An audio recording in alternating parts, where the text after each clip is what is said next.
Il y a des alliances qui font trembler les cartes.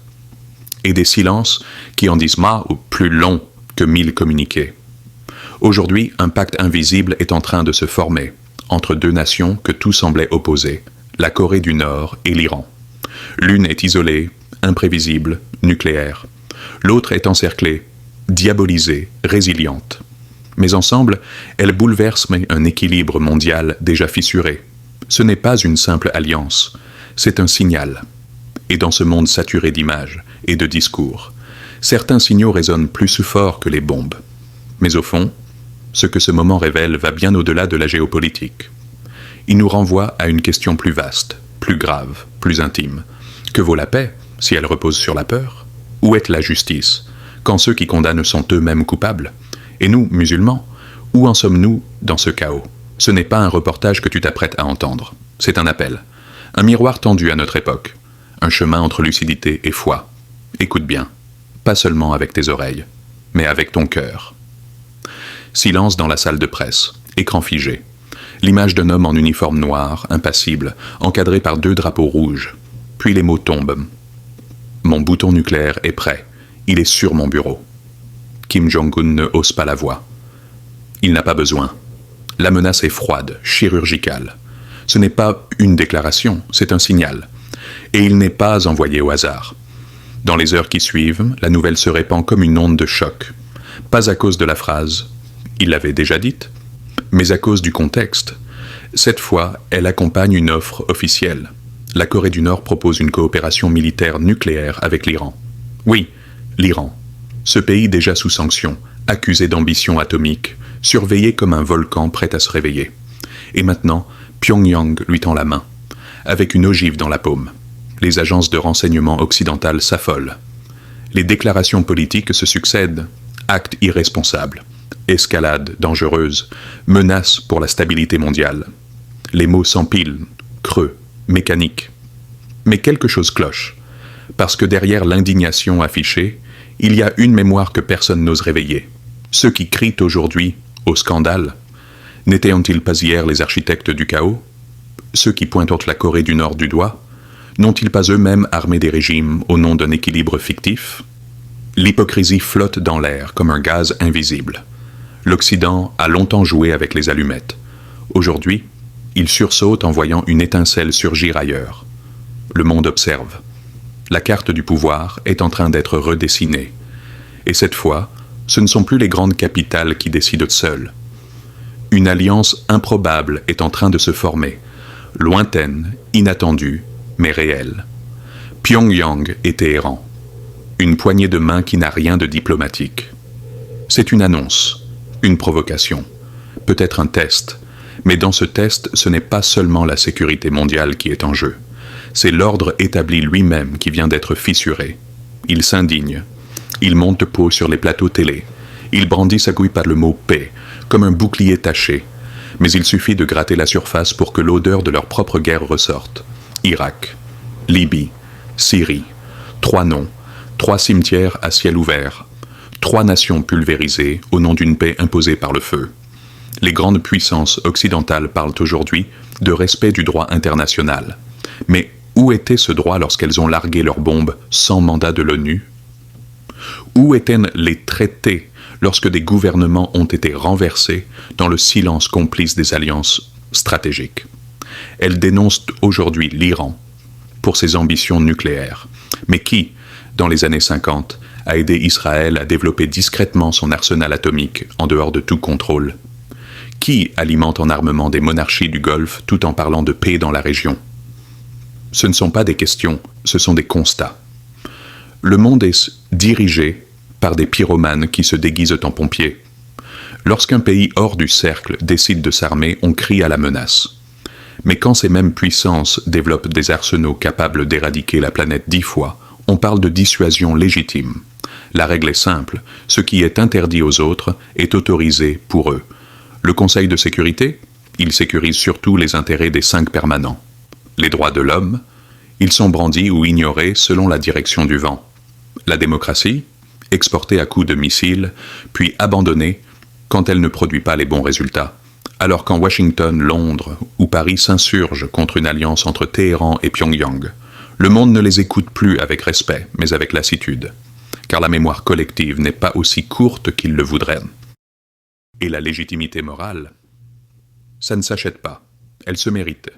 Et eux l'ont perdue depuis longtemps. Qu'est-ce que la paix? Pas celle qu'on te vend aux infos. Pas celle qu'on signe dans un bureau climatisé entouré de caméras. La paix vraie. Celle que Dieu accepte. Celle qui apaise les cœurs, pas seulement les traités. Dans le livre, la paix n'est jamais séparée de la justice. Sans justice, la paix n'est qu'un décor, un mensonge poli. Et sans fraternité, elle n'a pas de racines. Aujourd'hui, certains affirment que la paix se construit avec des missiles, que plus on a d'armes, plus on évite la guerre. On appelle ça la dissuasion. Mais ce mot n'est qu'un masque, un vernis civilisé, posé sur la menace la plus brutale. Si tu m'attaques, je t'efface. Est-ce cela la paix que Dieu veut pour l'humanité? Non, car cette paix-là est bâtie sur la peur, pas sur la confiance, sur l'intimidation, pas sur l'équité. C'est une paix silencieuse, oui, mais comme un silence dans une pièce remplie d'explosifs. Tout peut sauter, à tout moment. Dans la vision islamique, la paix n'est pas passive. Elle ne consiste pas à ne pas se battre. Elle est active, lucide, exigeante. Elle se construit avec la vérité, le respect des pactes, la dignité des plus faibles. Elle commence dans le cœur et rayonne dans la société. Quand Allah parle de fraternité entre croyants, ce n'est pas un slogan, c'est une obligation. Quand il demande de réconcilier les frères en conflit, ce n'est pas une option, c'est un commandement. La dissuasion nucléaire, elle, repose sur l'idée inverse. Je peux te détruire, donc tu vas m'écouter. Mais Allah dit, appelle au bien avec sagesse et belle exhortation. Pas avec l'ombre d'un champignon atomique. Tant que les hommes croiront que la paix peut être imposée par la puissance, ils vivront dans la peur. Mais ceux qui comprennent que la paix vient de la justice marcheront avec confiance, même dans un monde en feu. Et toi, qu'est-ce que tu crois vraiment?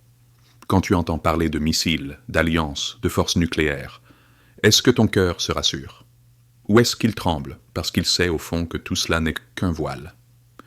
La puissance matérielle, elle éblouit, elle fait du bruit, elle impressionne, elle impose le silence. Mais elle ne dure pas. Elle ne soigne pas les blessures de l'âme. Elle ne sauve pas les peuples de la décadence intérieure. Aujourd'hui, même les musulmans parlent presque de puissance avec les mots du monde. Il faut s'armer. Il faut riposter.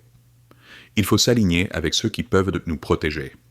Mais protéger quoi, exactement? Notre foi ou nos frontières? Notre dignité ou nos illusions? Le prophète, lui, a connu la faiblesse apparente, assiégé, trahi, menacé. Mais jamais il n'a sacrifié la justice pour gagner du temps. Jamais il n'a trahi un pacte pour assurer sa survie. Jamais il n'a utilisé la peur comme levier, parce que la foi n'est pas un objet stratégique. C'est une lumière. Et cette lumière, elle ne s'achète pas avec des armes, elle se préserve avec des choix, des renoncements, des sacrifices.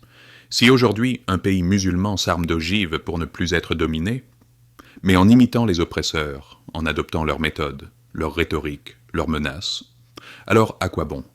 À quoi bon gagner le monde si l'on perd son âme? L'histoire nous a déjà montré que les empires s'effondrent, pas les principes, et qu'un peuple sans missiles mais droit, sincère, aligné avec son Seigneur, peut changer le cours du temps. Alors la vraie question n'est pas « avons-nous assez d'alliés ?», mais plutôt « sommes-nous encore fidèles à ce que nous sommes ?» Ce n'est plus une guerre de chars, ce n'est plus une guerre de bombes, c'est une guerre de récits. Elle ne détruit pas des bâtiments, elle efface des repères, pas de sang sur les murs, mais des esprits vidés, remodelés, contaminés. Chaque jour, tu ouvres ton téléphone, tu scrolles, tu likes, tu regardes. Mais tu ne choisis plus ce que tu penses. On l'a déjà choisi pour toi. Tu crois t'informer? On te programme. Tu crois débattre? Tu répètes. Tu crois être libre? Tu es filtré, orienté, dirigé. L'ennemi n'entre plus avec des bots. Il entre avec une vidéo de 30 secondes, un slogan bien ficelé, une émotion bien placée. Il ne t'attaque pas. Il t'endort. Regarde les mots qu'on t'impose. Modération. Progressisme, radical, extrémiste, terroriste, paix mondiale. Des mots policiers, des mots qui classent, qui étouffent et qui détournent. Et pendant que tu discutes du dernier film, d'un influenceur ou d'un buzz inutile, le monde change, en silence. Des alliances de bêtes se forment, Des décisions sont prises. Et toi? Tu es spectateur, pas par faiblesse, par distraction. Le prophète nous l'avait annoncé. Vous serez nombreux, mais vous serez comme l'écume sur la mer. Une masse sans poids, un océan sans volonté. 1,5 milliard, mais divisé, hypnotisé. Dépolitisé, désorienté. La guerre aujourd'hui, c'est ça. Ce n'est plus la conquête de terre, c'est la conquête de ton esprit. Et tant que tu restes passif, tant que tu crois que comprendre c'est regarder, tu crois peut-être que cette vidéo changera quelque chose. Mais non, ce ne sont pas les vidéos qui font basculer l'histoire. Ce sont les cœurs. Un cœur éveillé vaut plus que 1000 discours. Un cœur lucide peut rallumer des peuples entiers. Aujourd'hui, ce qu'il manque à notre époque, ce n'est pas la stratégie. Ce n'est pas l'argent. Ce n'est pas la technologie. Ce qu'il manque, c'est une génération qui regarde droit, qui voit au-delà de l'écran, qui pense au-delà du confort, qui vit avec foi, pas seulement avec information. Une génération qui n'est pas obsédée par sa survie, mais par sa droiture, qui ne court pas après les puissants, mais s'aligne avec le puissant.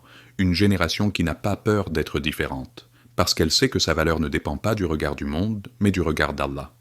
La paix qu'on recherche tous, pas celle qu'on nous promet, mais celle qu'on espère, elle ne viendra pas par miracle politique.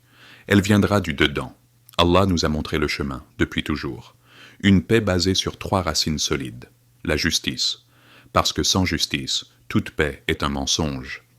Et Allah est juste, la sincérité. Parce que les masques tombent toujours, mais la vérité reste. La connaissance, pas seulement des livres, mais du monde, de soi, de notre mission. Toi, moi, chacun de nous. On n'a peut-être pas de pouvoir sur les guerres, les traités, les armements. Mais on a le pouvoir de redevenir une lumière dans l'obscurité. Et parfois, il suffit d'une seule lumière pour montrer à tout un peuple comment marcher à nouveau. Ce ne sera pas spectaculaire, ce ne sera pas applaudi, mais ce sera vrai.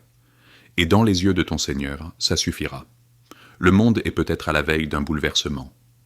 Des nations s'arment, des alliances tebrousséennes se croisent, les récits s'effondrent tant.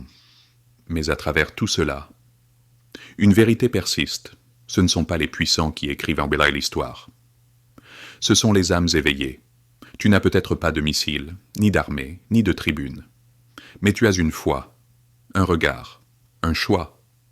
Rester spectateur ou redevenir témoin. Les prophètes n'avaient pas de drone, mais ils avaient la vérité.